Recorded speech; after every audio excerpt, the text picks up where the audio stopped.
श्री स्वामी समर्थ. जय जय स्वामी समर्थ. नमस्कार मैत्रिणींनो, स्वागत आहे तुम्हा सर्वांचं पुन्हा एकदा माझ्या या नवीन व्हिडिओमध्ये. तर उद्या वर्षातील शेवटची सफला एकादशी असणार आहे. पवित्र असा मार्गशीर्ष महिना जो आहे तर तो सध्या चालू आहे आणि मार्गशीर्ष महिन्यामधील 3 गुरुवार जे आहेत तर ते झालेले आहेत आणि या मार्गशीर्ष महिन्याची जी समाप्ती आहे तर ती 18 डिसेंबरला असणार आहे. आणि ही जी एकादशी आहे उद्याची तर ती वर्षातील शेवटची एकादशी आहे, कारण की यानंतरनं नवीन वर्षाची सुरुवात होणार आहे आणि ही जी एकादशी आहे तर ती सफला एकादशी आहे. तर याच्या नावामध्येच म्हणजे सफल म्हणजेच प्रगती, यशप्राप्ती असा या एकादशीचा अर्थ होतो. तर या दिवशी बघा, आपल्या मुलांची अभ्यासात प्रगती व्हावी, आपल्या मुलांना नोकरीमध्ये यश मिळावं, व्यवसायामध्ये उद्योगधंदामध्ये त्यांची प्रगती व्हावी, यासाठी आपल्याला हा जो उपाय आहे तर तो उद्या एकादशीच्या दिवशी करायचा आहे. तर बघा, हा जो उपाय आहे तर तो उद्या संध्याकाळी आपल्याला करायचा आहे. तर उद्या सकाळी बघा, आपल्याला लवकर उठायचं आहे, स्वच्छ स्नान करायचं आहे. स्वच्छ स्नान केल्यानंतरनं आपल्याला आपली नित्य देवपूजा जी आहे तर ती करून घ्यायची आहे.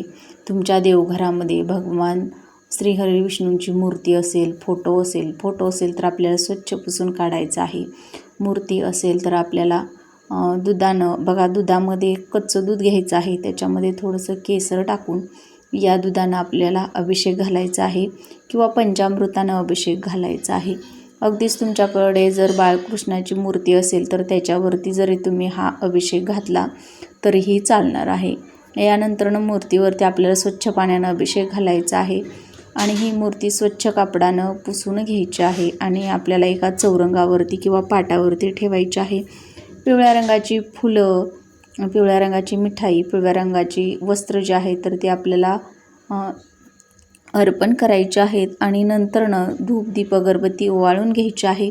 आणि या दिवशी आपल्याला बघा, तुळशीचं जे पान आहे तर ते एक पान आवर्जून भगवान श्रीहरी विष्णूंना व्हायचं आहे, म्हणजेच अर्पण करायचं आहे. भगवान श्रीहरी विष्णूंना तुळशीपत्र जे आहे तर ते अत्यंत प्रिय आहे. ते बघा, कोणतीच सेवा नाही केली, फक्त तुळशीचं जरी एक पान अर्पण केलं तरीही संपूर्ण एकादशीचं फळ जे आहे तर ते आपल्याला प्राप्त होत असतं. आणि हा जो उपाय आहे तर तो आपण संध्याकाळच्या वेळी करायचा आहे. बघा, आता मुलं मोठी असतील तरी देखील तुम्हाला हा उपाय करायचा आहे. म्हणजे अगदी लहानातील लहान मुलांपासून मोठ्या मुलांपर्यंत, जरी लग्न झालेल्या मुलांपर्यंत तुम्ही हा जो उपाय आहे तर तो करू शकता. तर बघा, हा जो उपाय आहे तर तो आपल्याला फक्त वर्षातून एकदाच करता येतो आणि तो म्हणजे या एकादशीला, म्हणजेच सफला एकादशीला. तर ही सर्व सेवा करून झाल्यानंतर आपल्याला ओम नमो भगवते वासुदेवाय नमः या मंत्राचा 108 वेळा जप करायचा आहे. तुळशीला पाणी अर्पण करायचं आहे. एक तांब्याभर त्याच्यामध्ये चिमूटभर हळद टाकून हे पाणी आपण अर्पण करायचं आहे. तुळशीजवळ शुद्ध गाईच्या तुपाचा दिवा लावायचा आहे आणि नंतरनं संध्याकाळच्या वेळी आपण हा उपाय करायचा आहे. तर हा उपाय आपल्याला का करायचा, तर बघा, आपली मुलं लहान असतील किंवा मोठे असतील, शाळेमध्ये जात असतील तर शाळेमध्ये जाणाऱ्या मुलांचं अभ्यासामध्ये लक्ष लागत नाही किंवा केलेला अभ्यास त्यांच्या लक्षामध्ये राहत नाही, किंवा तुमची मुलं अगोदर शाळेमध्ये खूप हुशार होती आणि अचानक त्यांच्या अभ्यासामध्ये जी प्रगती तुम्हाला हवी होती तर तशी प्रगती होत नसेल, त्यांना नजरबाद झालेली असेल किंवा आपल्या घरातील व्यक्तींचे काही दोष लागलेले असतील तर ते दूर करण्यासाठी हा जो उपाय आहे तर तो आपण या एकादशीच्या दिवशी करायचा आहे. आता मोठी मुलं असतील तर त्यांना मनासारखी नोकरी मिळत नसेल, बघा, त्यांचं खूप शिक्षण झालेलं आहे, उच्च शिक्षित आहेत, पण त्यांना त्यांच्या मनासारखी नोकरी मिळत नसेल, व्यवसायामध्ये त्यांची प्रगती होत नसेल, तर अशा मुलांसाठी सुद्धा तुम्ही हा उपाय करू शकता. त्यासोबतच बघा, अगदी लहानातील लहान मुलं असतील घरामध्ये, अचानक संध्याकाळच्या वेळी किरकिर करायला लागतात, रडतात, तर त्यांच्यासाठी सुद्धा तुम्ही हा जो उपाय आहे तर तो तुम्ही या दिवशी करू शकता. तर हा उपाय अत्यंत प्रभावी आहे, त्यामुळे प्रत्येक आईनं आपल्या मुलांसाठी हा जो उपाय आहे तर तो या दिवशी करण्याचा प्रयत्न करायचा आहे, कारण की वर्षातून फक्त एकदाच हा जो उपाय आहे तर तो आपल्याला करता येणार आहे. सफल म्हणजेच प्रत्येक क्षेत्रामध्ये प्रगती.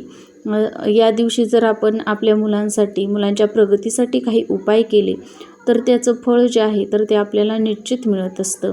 म्हणून आपल्याला या एकादशीच्या दिवशी आपल्या मुलांच्या प्रगतीसाठी हा जो उपाय आहे तर तो करायचा आहे. तर यासाठी आपल्याला मूठभर खडं मीठ घ्यायचं आहे. एक पांढऱ्या रंगाचं कापड घ्यायचं आहे किंवा कागद घ्यायचा आहे.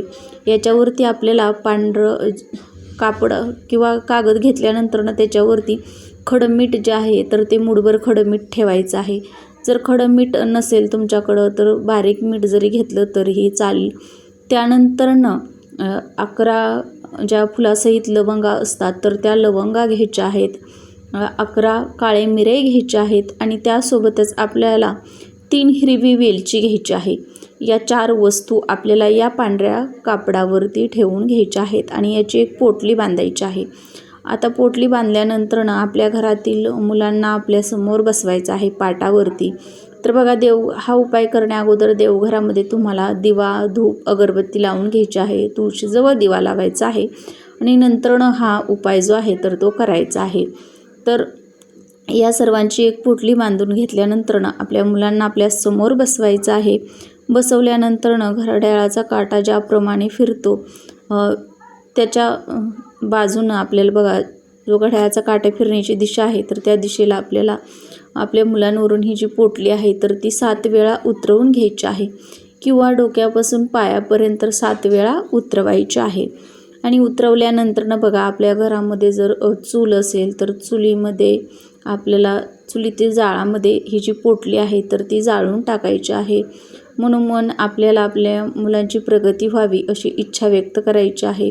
येणाऱ्या जाणाऱ्यांची घरातील व्यक्तींची नजर लागलेली असेल तर ती निघून जाऊ देत अशी आपल्याला प्रार्थना करायची आहे आणि त्यांच्या प्रगतीसाठी देखील प्रार्थना करून ही जी पोटली आहे तर ती चुलीमधील जाळामध्ये आपल्याला जाळून टाकायची आहे.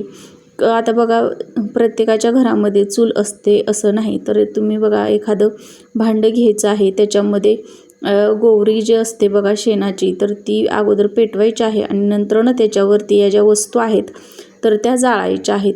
किंवा कापराच्या वड्या घेऊन तुम्ही या वस्तू जाळून टाकल्यात तरीही चालतील किंवा शेकोटी करतो त्यावेळी जाळल्या तरीही चालतील. पण ह्या ज्या वस्तू आहेत तर त्या आपल्याला इकडे तिकडे अजिबात फेकून द्यायच्या नाहीत. त्या आपल्याला जाळूनच टाकायच्या आहेत. यामुळं आपल्या मुलांना लागलेले बघा सर्व दोष, मुलांच्या ज्या काही बाधा असतील, संकट असतील, इडापिडा संपूर्णपणे नष्ट होत असते. या साहित्यामध्ये सर्व नकारात्मकता, सर्व दोष शोषून घेण्याची क्षमता असते आणि म्हणूनच हा जो उपाय आहे तर तो आपण या एकादशीच्या दिवशी करायचा आहे. त्यासोबतच बघा, आपल्या घराला काही दोष लागलेले असतील, त्यामुळे आपल्या घरातील व्यक्तींची प्रगती होत नसेल तर अशा वेळी आपण ही जी पोटली आहे तर ती आपल्या घराच्या मुख्य प्रवेशद्वारावरून सुद्धा 7 वेळा उतरवून घ्यायची आहे आणि नंतर ही जी पोटली आहे तर ती जाळून टाकायची आहे. तर अशा पद्धतीनं हा जो एक उपाय आहे तर तो उद्या आपल्याला एकादशीच्या दिवशी म्हणजेच सपला एकादशीच्या दिवशी संध्याकाळच्या वेळी करायचा आहे. आता मुलं बाहेरगावी असतील तर तुम्हाला हा जो उपाय आहे तर तो करता येणार नाही. आता बघा, तुमच्या घरामध्ये 2 मुलं असतील तर 2 मुलांसाठी तुम्हाला वेगवेगळी पोटली जी आहे तर ती तयार करण्याची गरज नाही. एकच पोटली आपल्या दोन्ही मुलांवरून आपल्याला उतरवून घ्यायची आहे आणि नंतरनं जाळायची आहे. तर हा जो उपाय आहे तर तो आपण या एकादशीच्या दिवशी संध्याकाळी आवर्जून करायचा आहे. यामुळं मुलांच्या अभ्यासात प्रगती होईल, नोकरीमध्ये त्यांना यश मिळेल. तर आजची माहिती आवडल्यास व्हिडिओला लाईक करा, शेअर करा आणि चॅनेलवर नवीन आला असाल तर प्लीज चॅनेलला सबस्क्राईब करा.